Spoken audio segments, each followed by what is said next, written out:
All right, what's up, everyone? It's another bitter cold night in New York. Hopefully everybody's doing well. We'll get started in a moment. Currently outside 432 Park.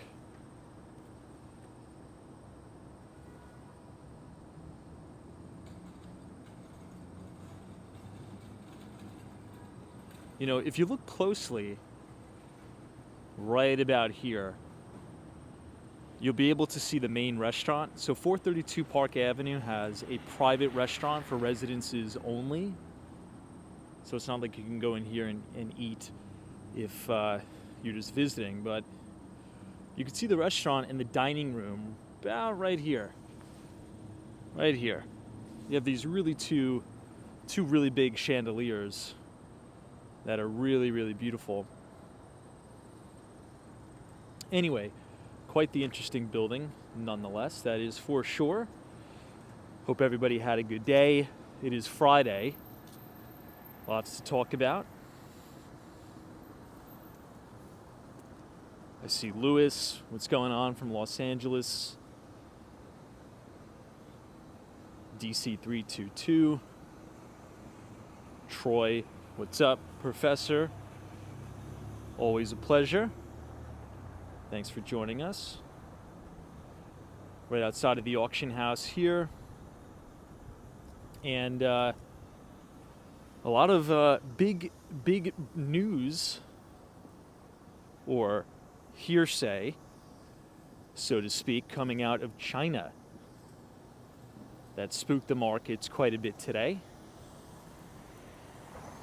Now, apparently, I don't know how true this is or not, apparently they've discovered a new strain of COVID-19 that could potentially be, I don't know the whole story, but apparently they discovered some other virus that can turn into a big pandemic. So a lot of uncertainty today, but there was also some pretty good news in terms of,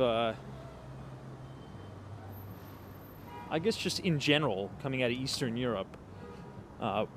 It looks like, now again, this is all kind of preliminary news. We don't really know what's true or not, or what's going to happen, or what deals are going to be cut or not. But it's looking like it's close to getting some sort of a peace agreement or peace deal between Russia and Ukraine. Now, we don't really know the truth. I like to call this kind of the fog of war information stage, right? It seems as if the United States is kind of coming out here and really playing hardball, kind of strong-arming Ukraine in the first initial rounds of negotiations, right? Everybody was kind of all upset, and there was a lot of controversy around that minerals deal. Again, we don't really know what's been discussed. I think what we know in the media doesn't necessarily, let me put it this way, isn't necessarily what's actually being negotiated and talked about. But obviously, you come with a major ask, right? You're obviously not going to get 50% of minerals. The Ukrainians will probably come back with something else. The Russians will probably come back with something else, and you'll meet in the middle. But I think it's good news that we actually have progress on ending the war. We'll see. And that should kind of calm down the markets. This is also spilling over into consumer sentiment, by the way.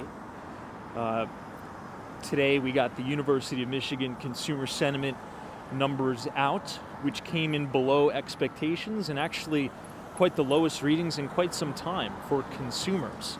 Obviously, a lot of the tariff talk, tariffs making big in the headlines, or kind of urging consumers to think that we are going to get a second wave of inflation. Perhaps a lot of those thoughts are thought rightfully so, right? The last CPI report we had came in hotter than expected, well above the Federal Reserve's 2% target at 3%. So we'll talk about that today. Alan, what's going on? Good to see you. DC-322, Arctic Paratrooper. Welcome to New York. Another freezing cold night. You know, it seems as if every single day this week, and I think this is true, I don't think this is an exaggeration, every single day this week so far, it's been 20 degrees every day. I think right now, as of doing the video, it's about 25 degrees, but with the wind chill, according to my phone, it feels like 8 degrees in Manhattan right now. And it definitely feels like 8 degrees. Let's just say that. So we've had a crazy cold front push through here in New York City. 20 degrees, unbelievable winds every day, and it is just brutally cold. So hopefully, by the time next week rolls around, it'll be a little bit warmer. Chris B, what's going on? Jack. Anyway, we'll just do the quick audio and visual check. So if you guys can hear us, and if we're streaming in 1080p, just go ahead and leave a thumbs up in the chat, and we'll kick this off as we walk past the new Louis Vuitton store.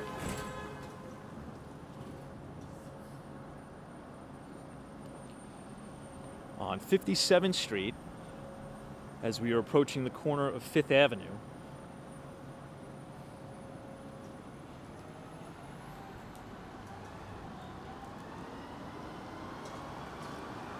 Now, it's a Friday night in New York, 9 p.m., and there's no one on the sidewalk.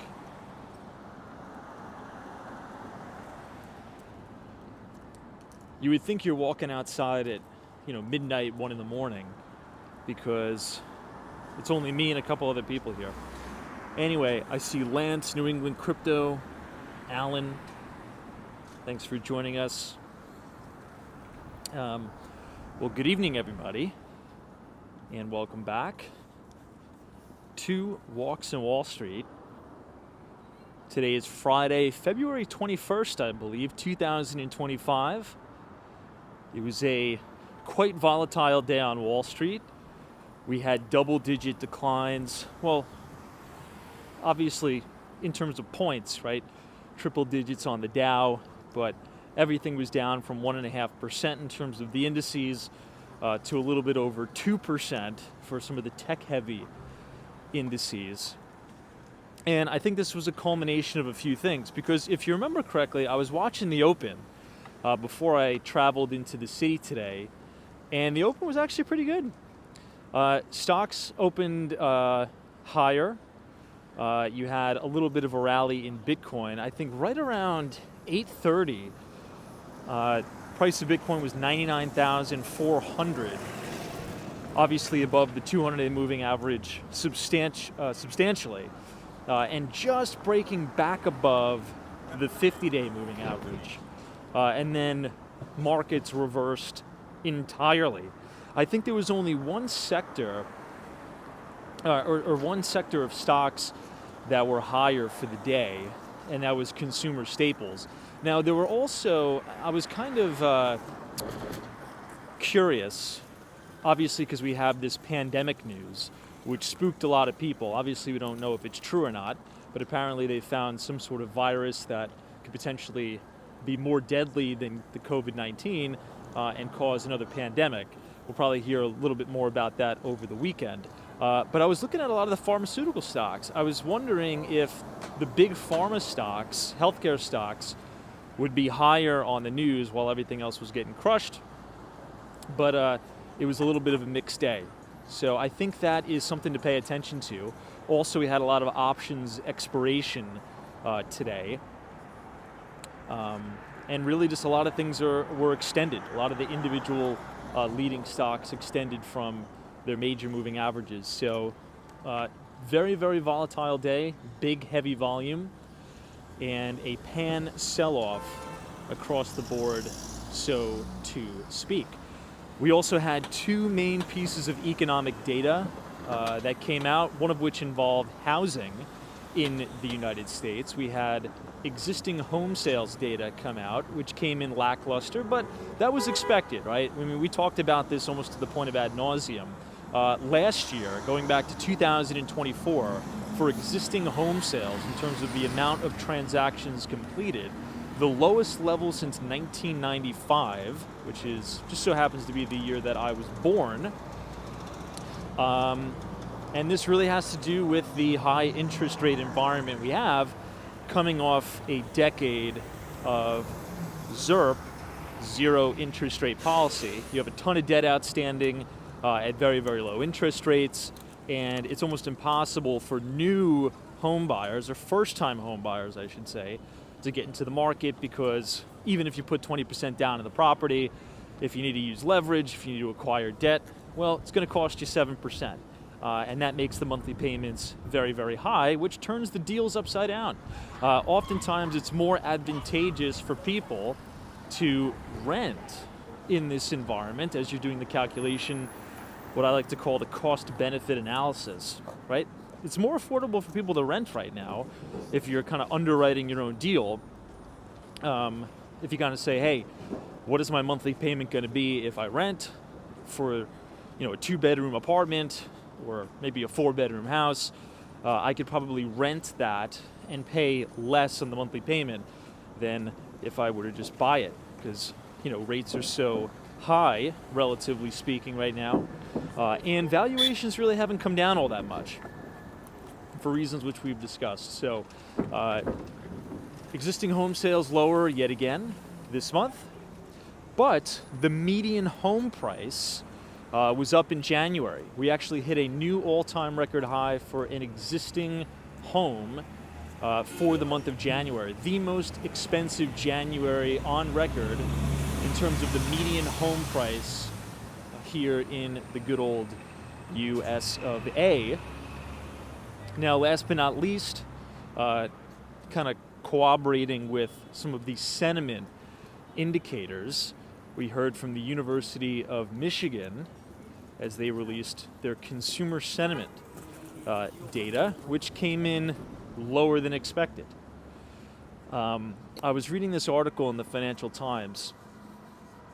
I usually hate the Financial Times, but I've kind of had a coming to Jesus moment with them, so I'm back on good terms with the Financial Times. Long story, won't get into it. Maybe I'll get into it at a later date. But there was a really good article, and not just talking about consumer sentiment, but, oh, look at this Cybertruck. But talking about market and economic sentiment. And it's at some of the lowest levels it's ever been at, while equity indices are trading near all-time record highs. So a lot of people are very, very pessimistic right now on the economy, on the markets, on the outlook on inflation. So there's a lot of pessimism out there right now. Much of that is sparked by, according to surveys, tariff talk, right? A lot of people perceive that this broad blanket tariffs by the Trump administration on other countries is going to cause a lot of uncertainty and going to cause a second wave of inflation. So we are having extremely low readings on consumer sentiment. All right, that's all I got for the intro. The Mighty Bull, thank you so much for your $5 donation. I appreciate it. And I'm freezing, so let's get to walking. I see Peter's here. Who else we got? Sunshine After Rain, welcome. Welcome to Central Park South. Right outside the Plaza Hotel. It's a bummer though, because look at this, guys. Scaffolding all over the place here at the Plaza, but you guys are gonna get a kick out of this. If I walk to the corner, check out the Apple Store. The Apple Store is like encased in some of the really most harsh scaffolding I've ever seen. So I want to actually cross here over by Grand Army Plaza so we can get a better look at it. But the city just like everything is covered in construction, scaffolding. Hopefully it'll be down by the spring. You never know. One could only hope. John, speaking of scaffolding, John is asking about the scaffolding. I don't know. All the Fifth Avenue, Central Park South, it's all scaffolding, which is crazy. I got to walk across the street so I could show you the Apple Store scaffolding. Noodles is asking about the congestion pricing. Here's something I don't understand about the congestion pricing. And everybody knows that I'm opposed, meaning I do not like the idea of congestion pricing. We did have some news that President Trump, I guess, made a statement or put some sort of executive order, I don't know, saying that he has terminated the congestion pricing. I just don't even know how that's possible for him to do that, right? And again, I mean, I would love for that to be the truth. However, I'm also a big believer in, leaving certain issues up to the states. And even though I don't agree with the congestion pricing, I really do believe that that should be left alone for New York to figure out. I don't think Trump should be getting involved in that. I don't even think he has the ability or the authority to remove congestion pricing. So I don't know. If anybody knows, please feel free to put it in the chat. But that's what I've heard. JC, what's going on? Lisa is here. We're looking at the GM building now. King says congestion pricing needed approval from the Department of Transportation, so Trump directed Secretary Duffy to rescind the approval. That makes sense, I guess.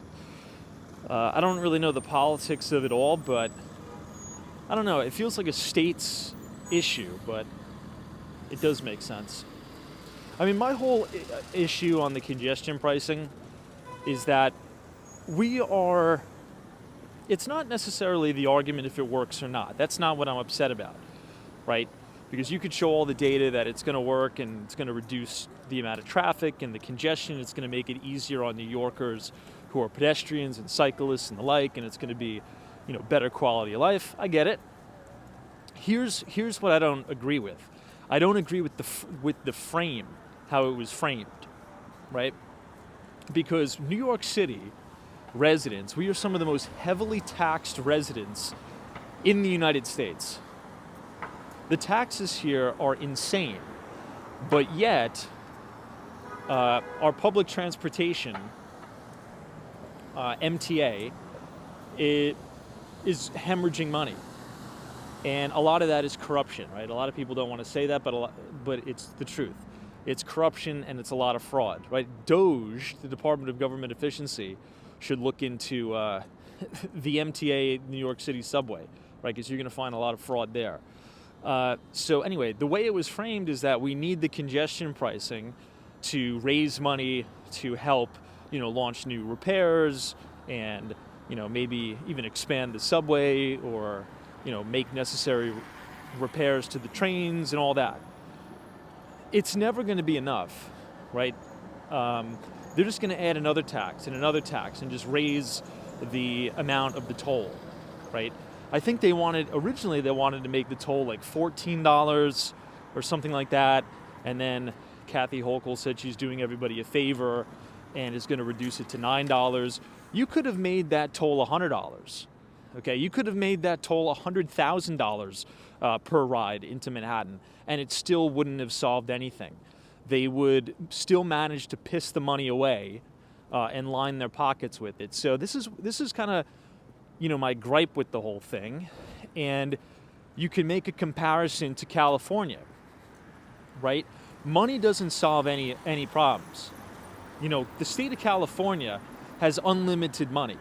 Okay, it's one of the largest and strongest and most robust economies in the entire world. Okay, they don't have a money problem. They have a fiscal responsibility problem and a corruption problem. They spend more money on homelessness than just about any other state in the United States, and their homeless problem only grows. Okay, So it's not about the amount of money, it's about the stewardship of that money, right? Who is in control of that money? So the gaslighting about we need congestion pricing to raise money for necessary improvements and this and that, it's just not true. It's just not true.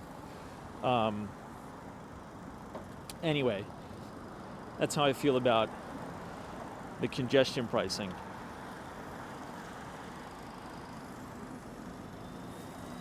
Leslie says, do you notice any difference with traffic, with the congestion tax? So I don't personally, but that doesn't mean it's not working, because I don't drive here. So I don't want to say I don't notice anything, therefore the congestion pricing is not working. I think that would be a little bit disingenuous. I like to be fair. So I don't personally notice it, but then again, I'm not a driver. I don't drive around the city. So I think in order to get a better and more honest answer, you would have to ask somebody who drives in the city. I just really don't notice it. You see here, it's, about 9 o'clock at night? Seems pretty busy, but then again, it's a Friday night. I don't know. Troy Atman's Warren Buffett's annual letter comes out tomorrow. That will definitely be an interesting read. Indeed it will. Troy Atman, I'm sure you've seen Bill Ackman's offer for Howard Hughes Corporation. Bill Ackman is trying to build a modern-day Berkshire Hathaway, as he says. We'll see if it comes to fruition. And also, I think to cap off February and to kind of cap off earnings season, next week we are going to hear from NVIDIA. That's going to be a pretty big one, NVIDIA's earnings report. I think, Troy, you put that in the chat a little bit earlier. I just may have missed that. But in any event, yes, we are going to have earnings from NVIDIA, which should be quite interesting because if you remember correctly, I believe on January 31st, last day of January, Jensen actually met with President Trump.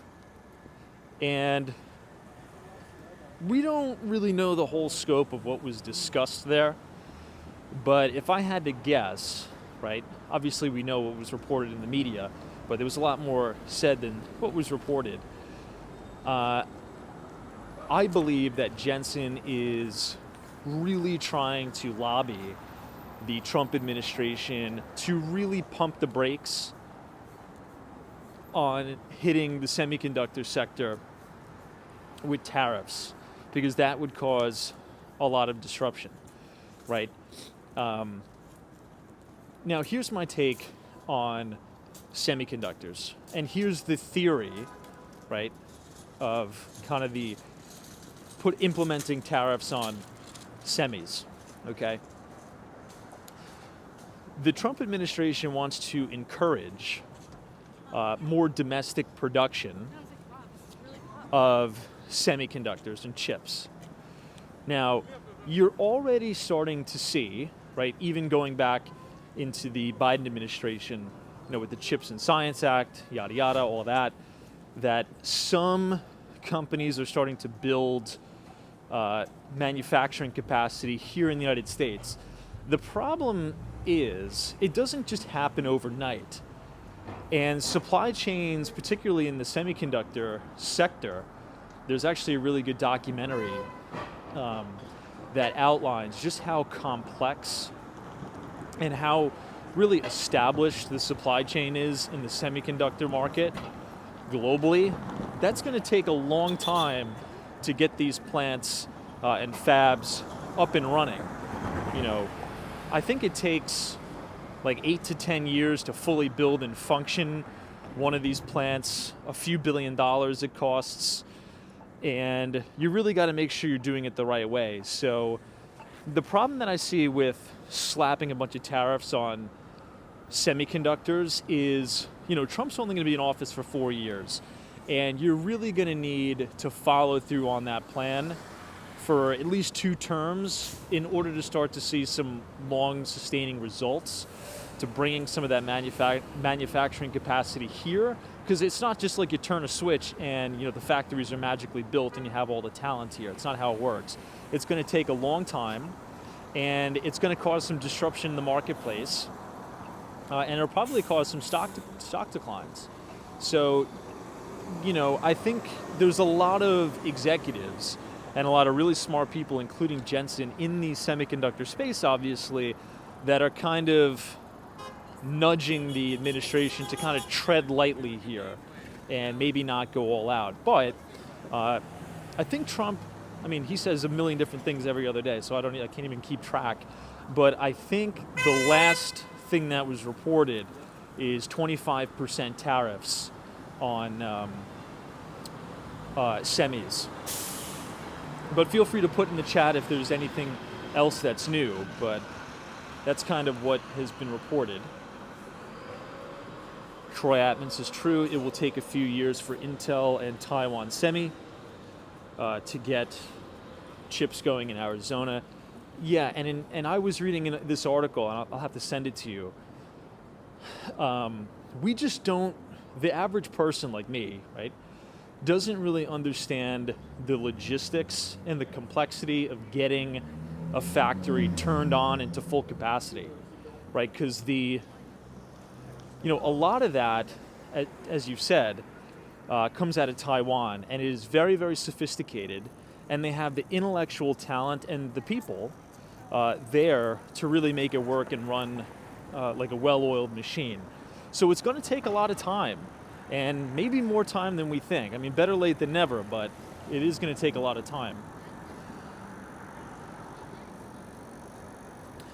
Dale says there are 2 microchip plants in Sherman, Texas. They'll be open by the end of the year. Do you know what company, by the way, those are? Bree Graham says there will be complications with water use in Arizona. I was, in terms of like the chip fabs, right? Because they use a lot of water. I was reading this article in Investors Business Daily that was talking about some sort of a solution where they recycle the water or something like that, where it actually provides recycled, clean drinking water from these plants. The article came out so long ago that I can't really remember it. I'm going to have to dig it back up. But if you type in on Google, Investors Business Daily, semiconductor plants, Arizona water, something like that, the article's going to pop up, and I think they're addressing that issue, I think. But it is a good point. Al Baker, what's going on? Happy Friday, by the way. NBA Elias, welcome. Thanks for joining. Hopefully you're having a good day. Wow, Bruce, 74 degrees in Palm Beach. Wow, I'm jealous. It's 25 degrees here in New York. With the wind chill, it feels like 10. But that's neither here nor there. Santi, welcome.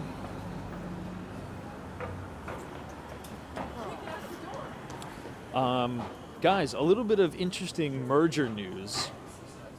Kind of, well, I guess technically staying on the same topic of semis in a way, because when you're talking about electric vehicles or EVs, just one EV car uses 2 times the amount of semiconductors as an ICE vehicle. And we have some interesting news coming out of Japan with the Nissan, well, I should say the failed Nissan and Honda merger, I believe. Now, this is rumored, so Elon kind of addressed these rumors a little bit on X a few days ago, but there was an article in the Financial Times today that was saying that some top brass over at Honda is kind of nudging Tesla for an acquisition or to make a big investment into the company.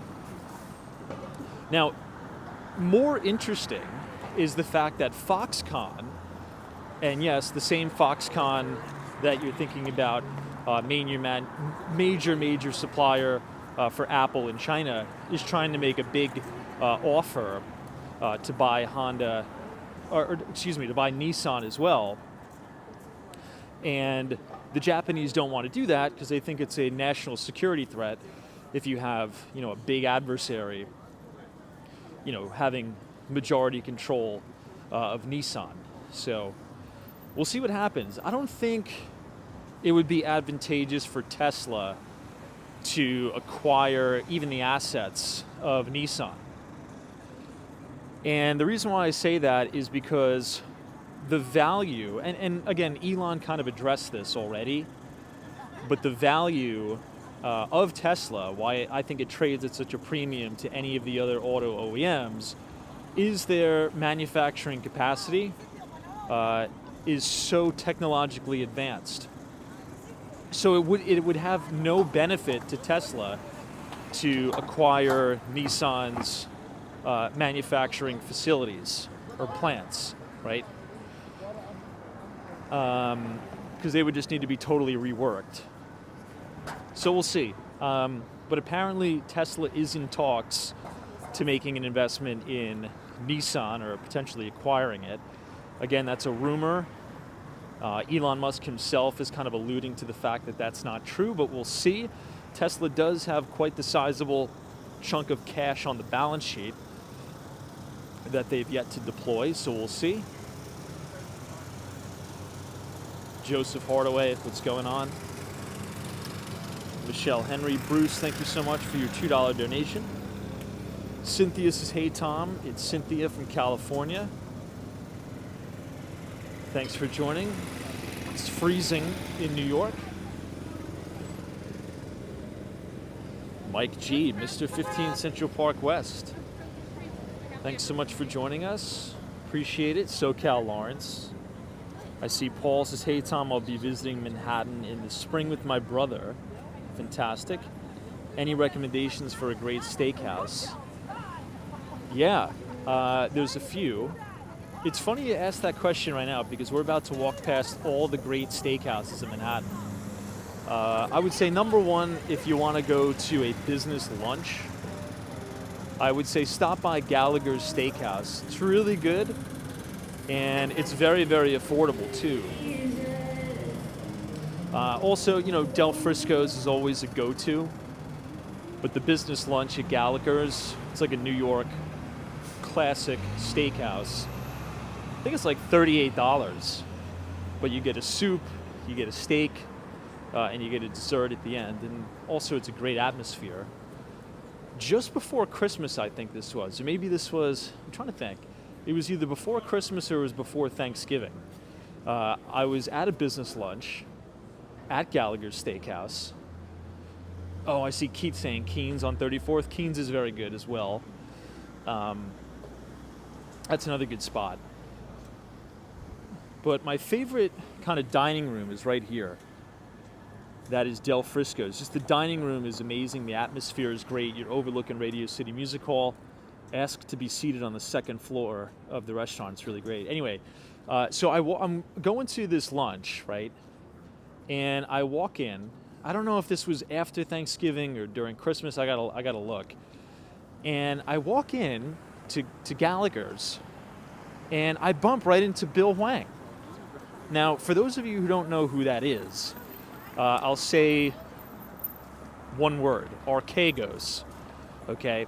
Now, in the hedge fund business, obviously we know, as we're looking up at this beautiful shot of these American flags, hedge funds were really started by Julian Robertson.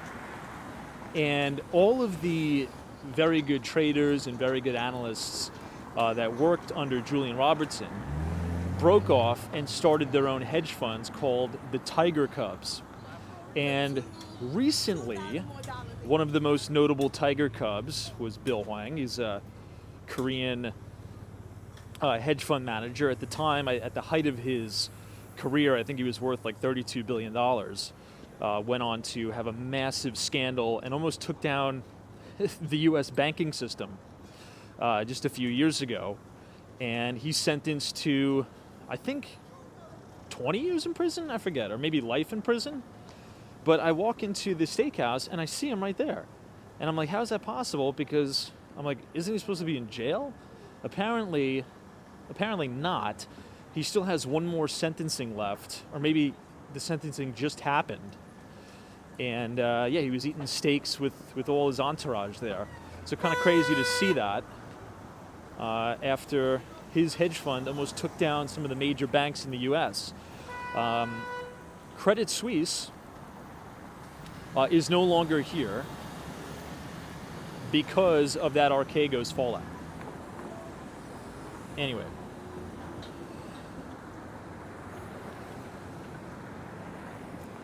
Hey, Natalie, what's going on? Good to see you. 368 is here from California as well. Love that. Good to see everybody. All right, let's cross. We're going to head back to 42nd Street, Grand Central Station. Yeah, as you can see here, it's 26 degrees out. 9:18 p.m. Oh yeah, Brad's brain. This is Tom. You sent me a video of that. It was definitely surreal to see him. It's really crazy. You know, New York is a very interesting place. That's why I love it here so much. You really never know who you're going to run into on the streets of New York. I mean, there's a lot of people at the top of every single industry here, not just finance, but every single industry. You know, fashion, design, you know, show business. I mean, you probably, on any given day, if you're walking to work in the city, you probably walk past, I mean, dozens of very, very notable people, CEOs, executives, and you just don't even really notice it. So it's a pretty interesting place for sure. And the whole time, actually, Definitely never a dull moment.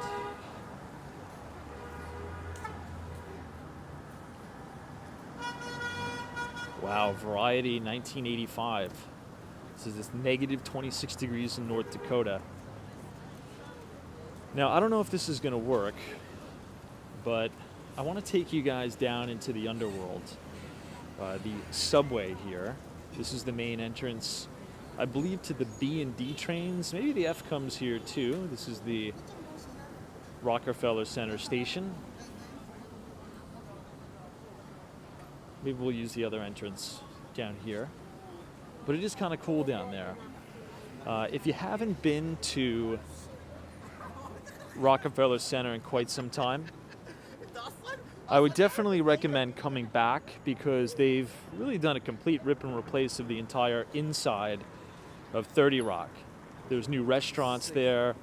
Pretty much every single thing is new over the past 2 years. Looks really good. They did a good job.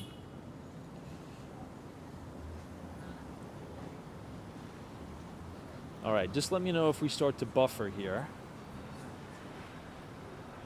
But we'll now head down into the underworld.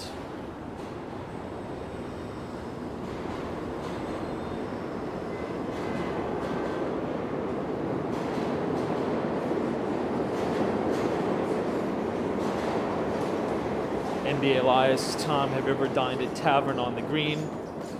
I don't think I have, but I've been there. It's in Central Park. It's very nice, and they were temporarily closed, by the way, Tavern on the Green, during the pandemic. It was rumored that it wasn't going to reopen again, but it has reopened.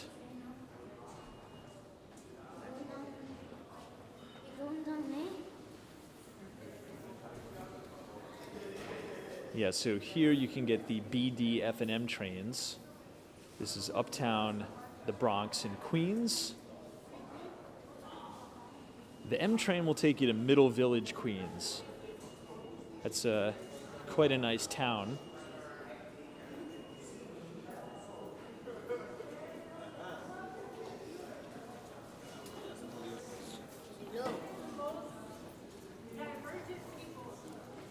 This is the new Omni. Now, it's funny because you see the MetroCard machines? You can see a MetroCard on the ground there. Nobody really uses the MetroCards anymore. It's an interesting evolution that we're seeing because if anybody here is old enough to remember taking the subway and using the subway tokens, I'm not sure if anybody's old enough to remember that. Then you kind of had that evolution to the Metro cards. You swipe your Metro card, and now everybody pretty much just does the tap to pay. So nobody even really uses Metro cards anymore. So pretty soon you're probably not even going to have those machines. I guess they call it Omni.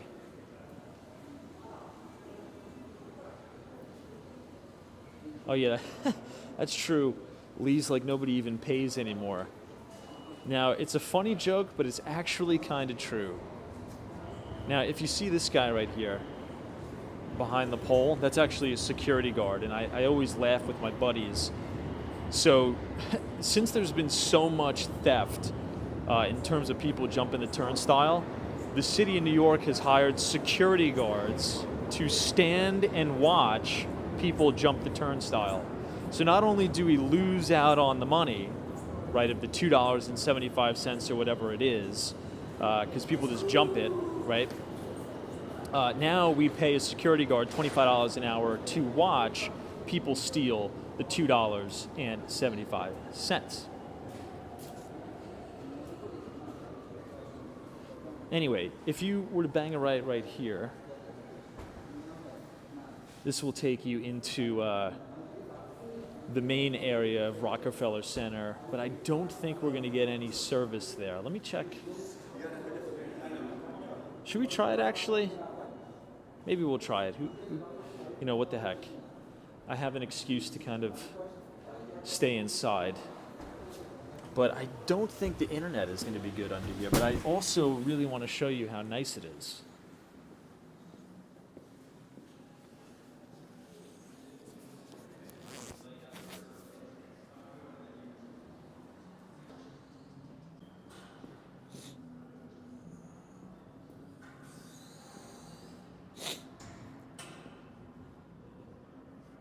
Ventured a little bit too far underground.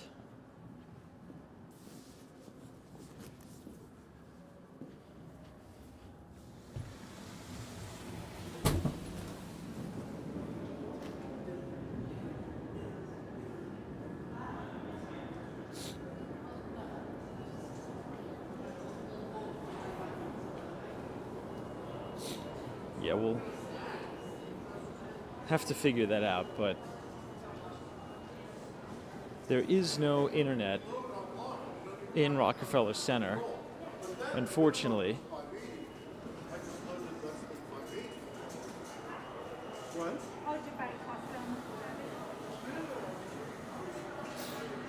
Hey, Sabrina Fair, good to see you. Welcome to Rockefeller Center.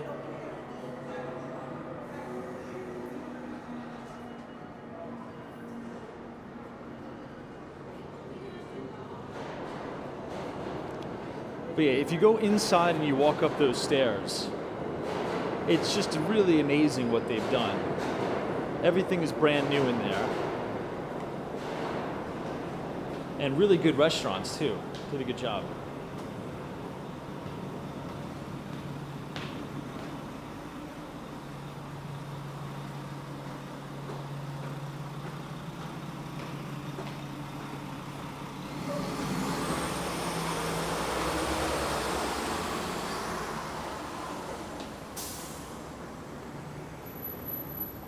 Okay, and we're back.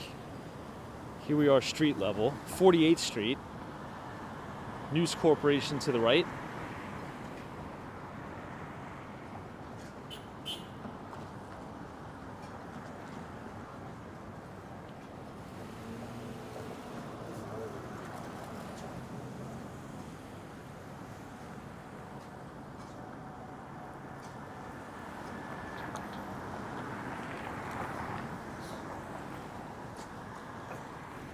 Now, all of these new locations are opening all over the city. You can see JP Morgan Financial Center. Does anybody know what these used to be? Funny enough, as we were talking about the Archegos explosion, but there was a lot of changes and shakeups in the financial world. And JP Morgan Chase, being the behemoth that it is, now took over the First Republic.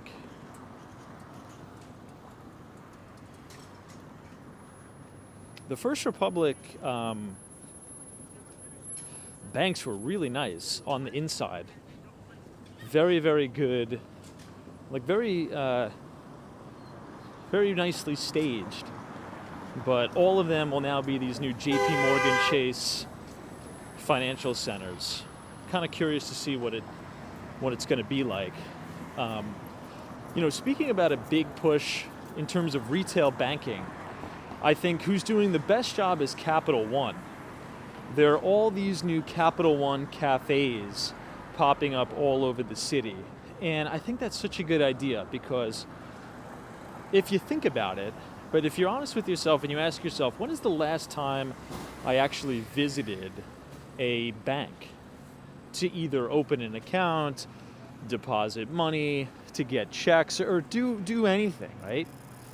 For me, it's pretty much never. I never walk inside a bank. So to attract millennials, Gen Zs, the younger generations, to come in to the retail bank, Capital One is open like coffee shops. So it's like a hybrid coffee shop, WeWork, and retail bank. And that's such a good idea because, if you're a banker and if you're a small business banker and you see people doing work on their laptops, so maybe you can go up, introduce yourself, strike up a conversation. Maybe, they're an owner of a small business, right? You could open an account. So Capital One, I think, is going to really win big in growing market share in the retail banking with their new Capital One cafes. In other kind of merger news, you also have the Discover Financial, which is another high-performing stock. That takeover / merger deal is probably going to go through. With this new administration, it's probably going to give it the thumbs up.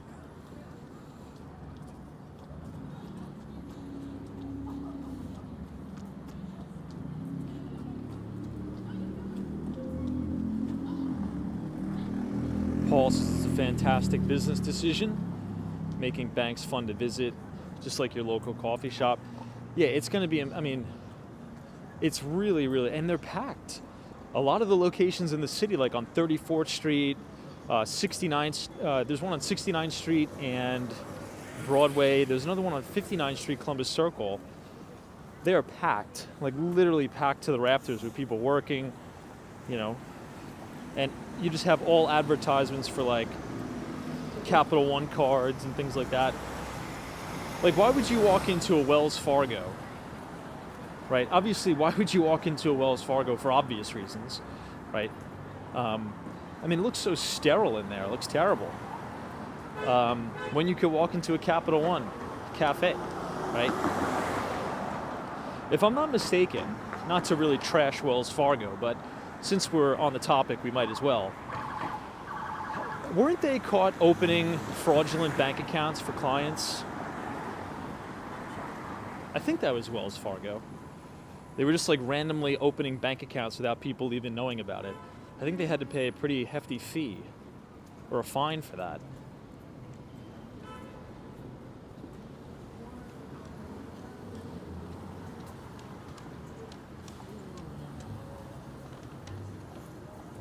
This is looking towards Times Square. If you guys are enjoying the live stream tonight on this cold and blustery day in New York, feel free to leave a like on the video and click the subscribe button if you're new. We tend to do these streams every day starting at 8:45. Variety 1985 says Wells Fargo. We'll never do business with them again. I bank with Chase. I think they're pretty good. Bree Graham says I worked for Wells Fargo in 2000. Copy that. Speaking of banks, here's the Bank of America Tower, right next to the Steinway. One thing that I think is also just again to reiterate, obviously today we heard from the National Association of Realtors. We got the existing home sales numbers, and they were pretty abysmal again, but that was kind of as expected, right? We talked about 2024 was the worst year for home sales since 1995. Quite literally, it's the year I was born, obviously due to elevated interest rates and the like. But we always talk about how we could use stocks in and of themselves as a leading economic indicator.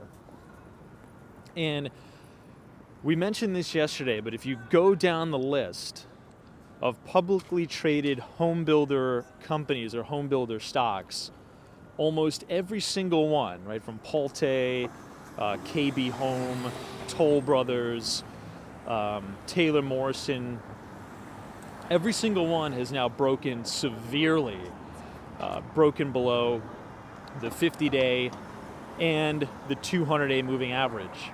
Now, stock prices are forward-looking by about 6 months. And 2024, one of the best performing sectors in the market was the home builders. We were actually talking about that a lot. And now they're just starting to break bad and roll over. So is this kind of a precursor of what's to come in the headlines of the financial world, maybe, 4 to 5 months from now, over the summer? I'm going to say yes. I think you have a lot of inventory that needs to be moved from these, new builds, and I think they're going to start to give aggressive discounts in order to move them in the spring and in the summer. At least that's what the stock is pricing in. Now, I could be wrong, but you just look at some of the stock charts for yourself. If you want to look at the ETF, just look at the home building ETF, right? Or look at the individual stocks. Toll Brothers, KB Home, Taylor Morrison, Pulte, ticker symbol PHM, all of them have now rolled over, and all of those stocks are in bear markets. Almost all of them are 15 to 20% off the highs. Now, I'm not saying that's going to be Armageddon, right? There's a lot of clickbait videos saying, oh my God, it's the next 2008, yada, yada. No, all that means is I think you have a glut of inventory, and they're going to need to, fire sale that. And I think consumers will probably get a pretty good deal, or you can negotiate a pretty good deal. It'll then become a buyer's market in new development, which means just margins will compress, right? If new builders, right, or new developers have to give concessions and discounts on the list price, well, that means that's going to eat into their gross margin. And margin compression is not something that Wall Street likes, right? So we'll see. We'll come back to this conversation, maybe bookmark it, write it down, make a mental note, and watch some of those stocks 4 to 6 months from now. And what I suspect will happen is you'll see big headlines, right? You'll probably even see it in the mainstream media, like on the nightly news, 60 Minutes. They'll probably do a segment and say, bad news for home builders, giving major discounts. They'll be interviewing some of the sales reps and some of the CEOs. And once that hits, that's actually probably going to be a good time to buy back those stocks, because everything will have already been priced in.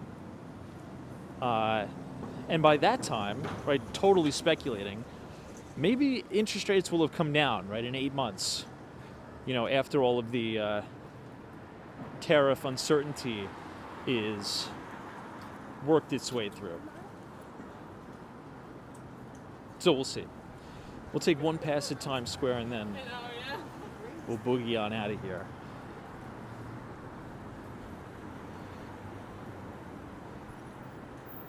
NBA Elias, Tom watched the CNBC segment where an analyst was bullish on office to apartment conversion sales in New York City. I'll have to take a look at that segment. But yeah, regulations should start to ease up and developers should be able to put on more conversion projects. Now, if you look at the vast majority of office to condo or apartment rental conversion projects, the lion's share of those deals have been taking place in Lower Manhattan, mainly because the regulations allow it.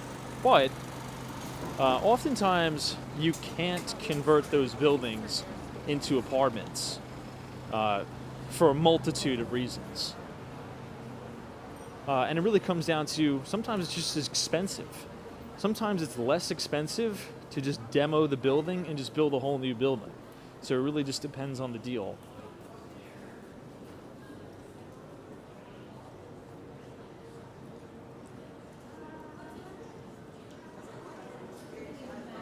Carlos, Tom, you're almost 30. I am. I will be 30 years old in May. Which is crazy how time has gone by the way. I mean, life has just gone by. I still remember my first day of college, like vividly. I never would have thought in a million years I would be, 29, almost 30. That's crazy. I never, when you're a kid, you never think, oh, I'm never gonna turn 30, right? I'll probably be saying the same thing when I turn 40. Please God, I get there. There's obviously no guarantees in life, but it's pretty wild, right? Never really in a million years.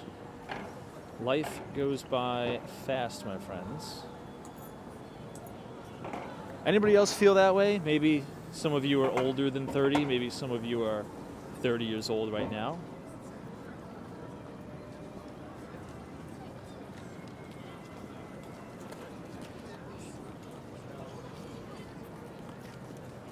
Hey, Ipadilla is turning 31 next month. Happy birthday. That's a blessing.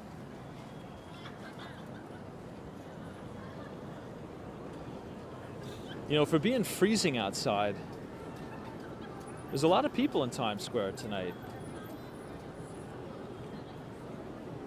I know, Bree Graham says the older you are, the faster it goes by.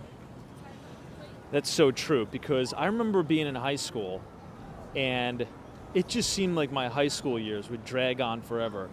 You would get into homeroom and you're like, oh, it's 8:30 a.m. And then it seemed like forever, because I would get out of school at like 2:20, sometimes like 1:30 in the afternoon. And it felt like forever. It felt like an eternity. But now it's like when you go to work, it's like you sit down, you do one phone call, and then it's 4 o'clock in the afternoon. But when you're in school, it feels like an eternity until the bell rings, so you go home. It's crazy.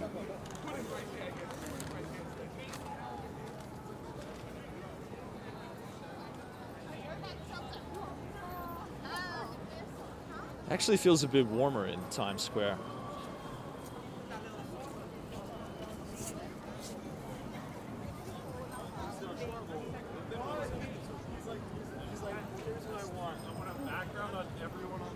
Oh, what is that? Let's actually walk over there and see what this is. There's like this huge ball in the distance. It actually kind of looks like a soccer ball. Let's see what it is. Oh, by the way, speaking of Tesla, we were talking about, I was speculating, I may buy a Tesla, I may lease a Tesla. A lot of you guys in the audience were giving me some really good advice. Many of you are Tesla owners. So I've been, during all the craziness, I went to Korea, I was very busy. I moved into a new apartment, and in my building, which is really one of the only reasons why I decided to get this apartment in this building, is because they give the residents 2 Teslas to use anytime they want. And no one really uses them, so I use them. And they have a Tesla Model S, a brand new Tesla Model S, and a brand new Tesla Model 3. And I totally understand how some people are so fanatical over Teslas. They are like driving a spaceship. It is the coolest thing and the most unbelievable thing ever. particularly the Tesla Model S. It's unreal, unbelievable, which just makes me so incredibly optimistic and bullish for Tesla, even though the stock is in a correction right now. It's just unreal. The product, I've never been that blown away by a product in a long time, where like I'm genuinely excited to use the product. Like I can't think of one product that I've used, maybe like a camera that I bought or something like that, computer, but I can't think of a product in recent times where it's blown me away so much as a Tesla. And I understand a lot of you guys and girls may not like Elon Musk. I totally get it. You know, that's not the point of the statement. It's just the product is unfreaking real. It's unbelievable. Which leads me to believe if Elon Musk have never gotten involved in politics, I mean, that stock would be like $1,000 right now. I really do believe that, because there is heavy backlash from the left, from Elon Musk and the Doge. So anyway, yeah, this is a FIFA soccer ball. Look at this. This is pretty cool.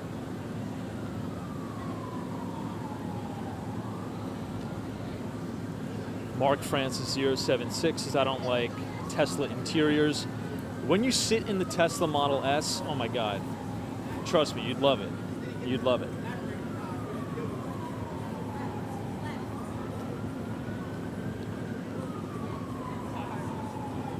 Keith says, the World Cup. I don't think it's the World Cup. Oh, maybe it is. I don't know. I have no idea. When was the last World Cup? I mean, I should know this. I used to be a big soccer player. But let's stand back a little bit so we can see it better.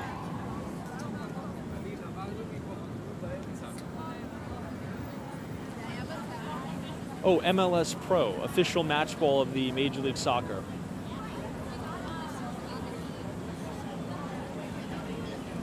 Damn, that's cool.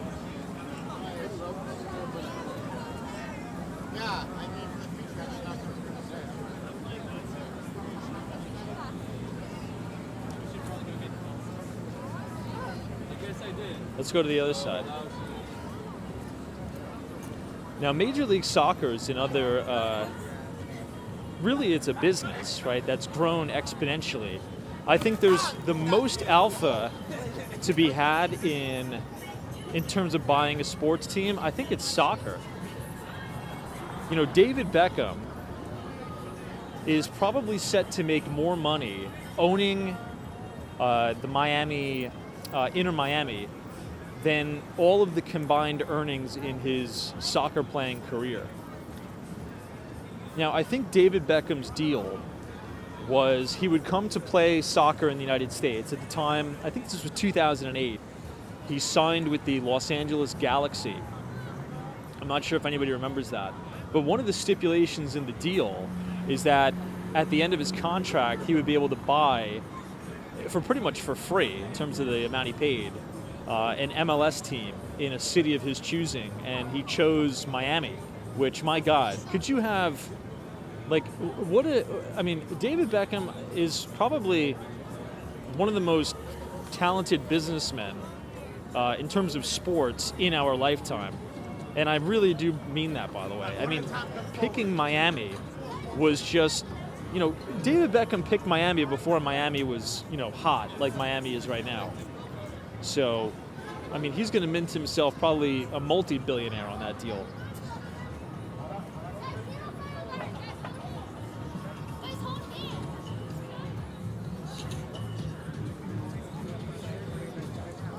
All right, I think I had enough of Times Square for tonight.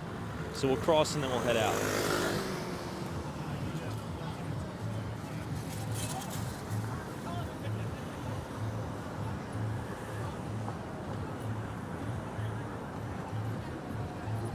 Hood Patriots is LOL. Tesla's worst appreciating